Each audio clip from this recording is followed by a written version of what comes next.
Hi hello எல்லாருக்கும் வணக்கங்க. எல்லோரும் எப்படி இருக்கீங்க? ஸோ இன்றைக்கி வந்து ஒரு டேஸ்டியான நல்ல வந்து ஒரு முறுமுறுப்பான வந்து வாழைக்காய் ஃப்ரை தான் எப்படி செய்கிறதுன்னு பார்க்க போகிறோம். வாங்க எப்படின்னு பார்க்கலாம்.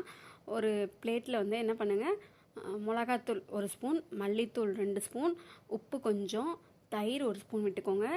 நெக்ஸ்ட்டு வந்து கார்ன்ஃப்ளவர் மாவு நான் லாஸ்ட்டாக தான் சேர்த்துருக்கேன், நான் உங்களுக்கு காட்டுறேன்.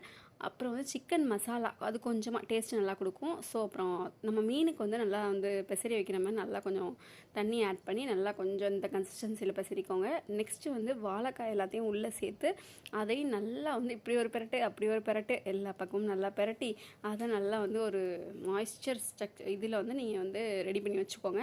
நெக்ஸ்ட்டு ஒரு கடாயில் 3 டேபிள் ஸ்பூன் எண்ணெய் ஊற்றிக்கோங்க. நீங்கள் கொஞ்சம் கூட ஊற்றிக்கோங்க. எண்ணெய் ஊற்றிட்டு சோம்பு, அப்புறமா வந்து பூண்டு, இது ரெண்டும் நல்லா ஃப்ளேவர் கொடுக்கும். ஸோ பூண்டையும் வந்து பூண்டை இடித்து சேர்த்துக்கோங்க. பூண்டை இடித்து சேர்த்துட்டு நெக்ஸ்ட் என்ன பண்ண போகிறோம்னா, நம்ம பெசரி வச்சுருக்க வாழைக்காய் இருக்குல்ல, அதை வந்து 1 2 உள்ளே சேர்த்துக்கோங்க.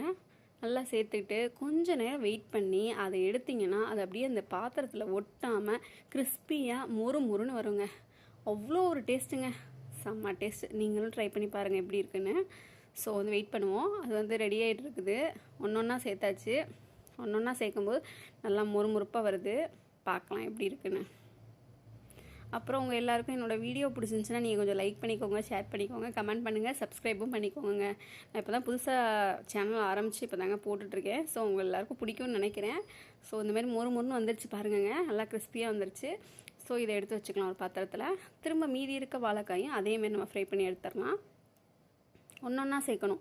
இதில் இருக்க என்ன ஒரு ஹைலைட்னால் எல்லாத்தையும் வந்து ஒட்டாமல் ஒன்றா சேர்த்து கொஞ்சம் எண்ணெய் கூடுதலாக ஊற்றிக்கோங்க. அந்த எண்ணெயை நம்ம தோசைக்கு கூட ஊற்றிக்கலாம். ஸோ ரெடி ஆயிடுச்சு.